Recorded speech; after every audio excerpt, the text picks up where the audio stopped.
Мемлекет басшысы Қасым-Жомарт Кемелұлы Тоқаевтың жарлығымен Абай облысында жаңа 2 аудан құрылған болатын. Соның бір орталығы Семей қаласында орналасатын және Семей ауданы.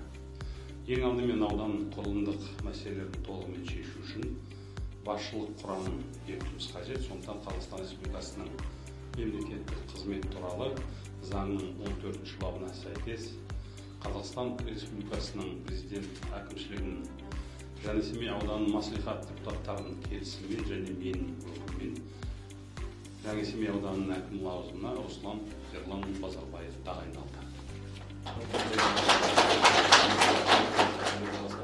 Мемлекеттік қызметтегі тәжірибесі мен білімі жеткілікті, жаста болса бас бола білген азамат.